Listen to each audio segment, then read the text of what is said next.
In the bustling neighborhoods of Queens, New York City, on April 29, 1938, a future financial titan was born. Bernard Lawrence Madoff entered the world to Sylvia and Ralph Madoff, a plumber with aspirations in the world of stocks. From humble beginnings, young Bernie would embark on a journey that would captivate the financial world. Raised in a tight-knit Jewish family, Bernie Madoff's upbringing was steeped in hard work and ambition.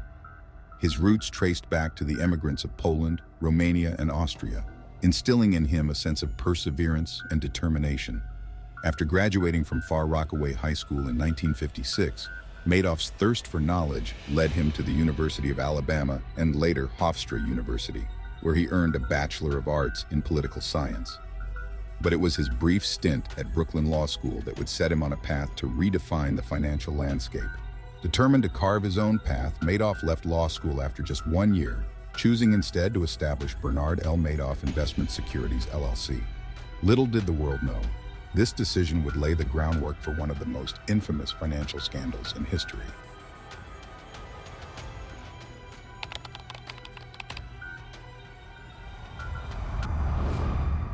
In 1960, armed with a mere $5,000 from odd jobs as a lifeguard and sprinkler installer, and a $50,000 loan from his father-in-law, Saul Alpern, Bernie Madoff laid the cornerstone of Bernard L. Madoff Investment Securities, LLC. His early clients included close associates like Carl J. Shapiro, who entrusted him with significant investments. Initially focusing on trading penny stocks, Madoff's firm soon evolved into a powerhouse, pioneering the use of innovative computer technology to disseminate stock quotes. This technological edge propelled them into the heart of Wall Street, ultimately contributing to the creation of the NASDAQ stock market. Over the years, Madoff Securities expanded its operations, becoming a major player in the third market trading arena. By directly executing orders over the counter, they circumvented traditional exchange specialist firms, gaining significant market share and influence. Madoff's firm wasn't just a trading giant. It also operated an investment management and advisory division, shrouded in secrecy. This clandestine aspect would later become a focal point of scrutiny during the investigation into his fraudulent activities. Bernie Madoff wasn't just a savvy businessman. He was also a trailblazer in the world of finance. He was among the first to implement payment for order flow, a controversial practice that some dubbed a legal kickback. Despite criticism, Madoff defended the practice as a normal aspect of business, likening it to product placement in retail stores. His influence extended beyond his own firm, as he actively participated in the National Association of Securities Dealers, even serving as chairman of its board of directors. Madoff's rise to prominence seemed unstoppable, but lurking beneath the surface was a deception of epic proportions.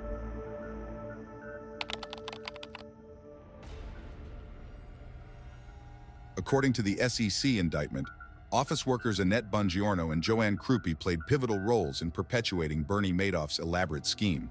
They fabricated false trading reports based on predetermined returns set by Madoff for each client. By entering fictitious trades with backdated dates and manipulating account statements, they created the illusion of profitable investments. Bongiorno, in particular, utilized a specially designed computer program to backdate trades and manipulate settlement dates, giving her the ability to fabricate trading records at will. Her request for flexibility in choosing settlement dates underscores the calculated nature of their deceit. On a daily basis, Frank DePascali and his team meticulously monitored the S&P 100's closing prices from their headquarters on the 17th floor of the Lipstick Building. Using this information, they cherry-picked the best-performing stocks to fabricate baskets of stocks, which formed the basis for falsified trading records. Despite occasional slip-ups, such as dating trades on weekends and federal holidays, their scheme went undetected for years. Madoff was acutely aware of the limitations of his purported strategy and cautioned investors against revealing their relationship with him. He knew that if the true scale of his operation became known, doubts would arise about its feasibility. Despite warnings from industry insiders like Harry Markopolos and hedge fund managers like Suzanne Murphy, Madoff's scheme continued to thrive. Markopolos even discovered discrepancies suggesting that Madoff's trading activity exceeded the available options on the Chicago Board Options Exchange. In his guilty plea, Madoff confessed that instead of investing client funds as promised, he simply deposited them into a bank account. When clients requested withdrawals, he used funds from this account, essentially operating a Ponzi scheme. While Madoff claimed that his fraud began in the early 1990s, prosecutors and investigators believe it may have started much earlier, possibly as far back as the 1960s. Despite the varying accounts, one thing remains clear. Madoff's deception was orchestrated with meticulous precision, ensnaring investors and regulators alike in its web of deceit. Madoff's insidious scheme extended beyond the financial realm, infiltrating the fabric of wealthy American Jewish communities. Leveraging his own Jewish identity, Madoff exploited his in-group status to solicit investments from fellow Jewish individuals and institutions, preying on their trust and shared cultural ties. Among the victims of this affinity fraud were prominent Jewish charitable organizations, including Hadassah, the Women's Zionist Organization of America, the Elie Wiesel Foundation, and Steven Spielberg's Wunderkinder Foundation. These revered institutions, dedicated to noble causes, found themselves ensnared in Madoff's web of deception, suffering devastating financial losses. The repercussions rippled through Jewish federations and hospitals, with millions of dollars evaporating overnight. Some organizations were pushed to the brink of collapse, with the Lapin Foundation forced to temporarily shutter its operations after investing its funds with Madoff. If you're finding this video captivating and want to support our channel, don't forget to hit the like button and subscribe for more intriguing content like this. Your likes and subscriptions help us continue to bring you engaging stories and investigations. So go ahead, show your support by liking and subscribing, and be sure to hit that bell icon to stay updated on all our latest releases. Thanks for being part of our community.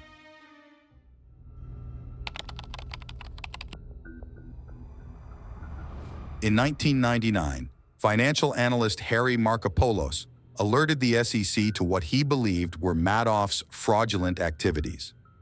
Despite Markopolos' efforts and mathematical evidence, the SEC repeatedly ignored his warnings over the years, allowing Madoff's scheme to continue unchecked.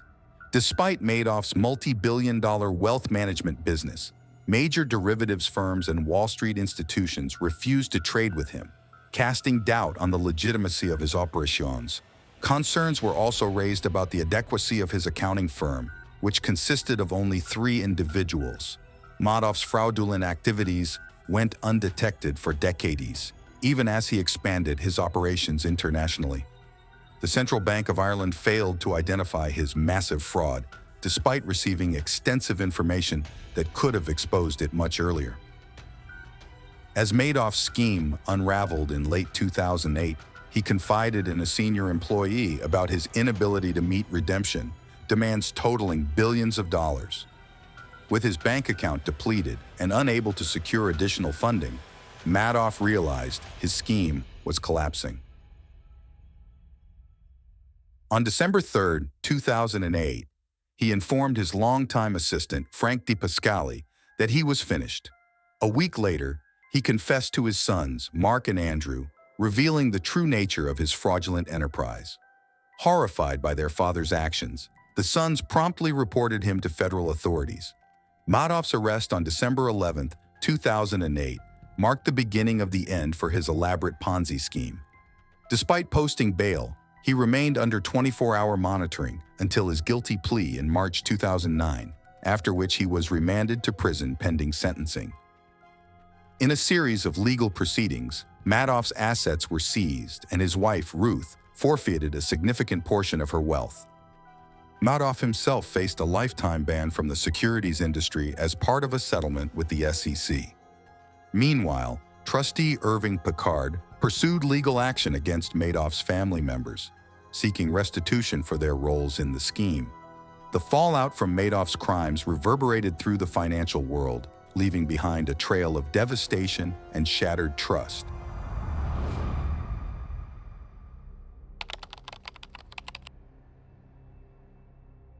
The scale of Bernie Madoff's Ponzi scheme left a trail of devastation, with investors facing staggering losses.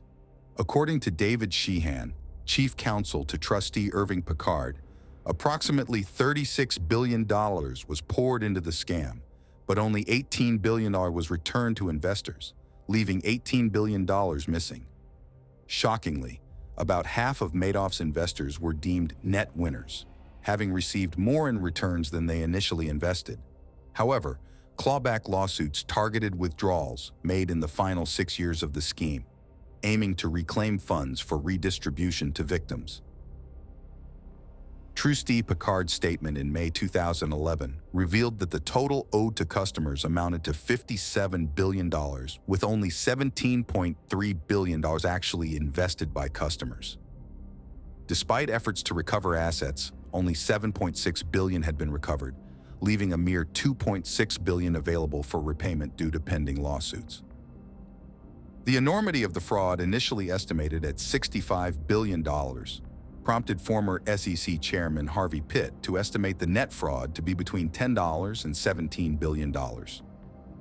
Discrepancies in estimates arose from differing calculation methods, with some focusing on the total amount owed to victims, while others subtracted cash received from cash paid in, excluding certain parties. Jeffrey Picauer emerged as the largest beneficiary of Madoff's scheme, with his estate settling claims against it for $7.2 billion.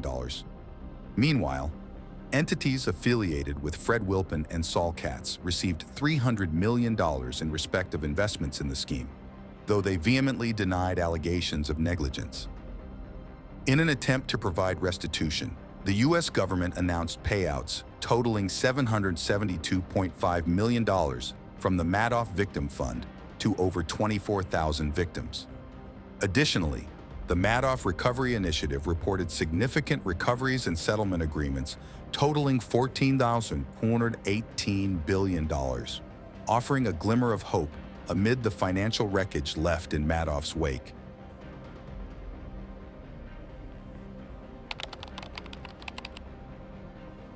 On March 12, 2009, Bernie Madoff made headlines as he pleaded guilty to 11 federal felonies, encompassing a wide array of charges, including securities fraud, wire fraud, money laundering, and perjury. This came in response to a criminal complaint filed days earlier, revealing the staggering extent of his Ponzi scheme, which defrauded clients of nearly $65 billion over 2 decades. Madoff, insisting on sole responsibility for the fraud, chose to plead guilty to all charges without entering into a plea bargain, speculated by some to avoid implicating associates in the scheme. Following Madoff's plea, his accountant and accomplice, David G. Freeling, pleaded guilty to securities fraud and obstructing the Internal Revenue Service. Freeling's cooperation with prosecutors led to the convictions of 5 former Madoff employees, who received sentences ranging from 2.5 to 10 years in prison. Despite facing a potential sentence of over 100 years, Freeling received 1 year of home detention and supervised release due to his extensive cooperation. Frank DePascali, Madoff's trusted lieutenant, also pleaded guilty to federal charges, but passed away from lung cancer before sentencing.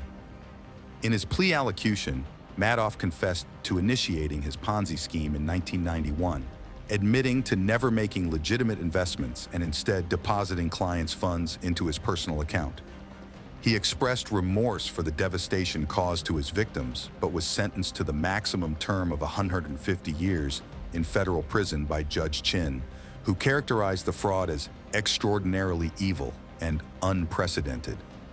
Madoff's wife, Ruth, distanced herself from the crimes, expressing embarrassment and shame while asserting her lack of knowledge of her husband's actions.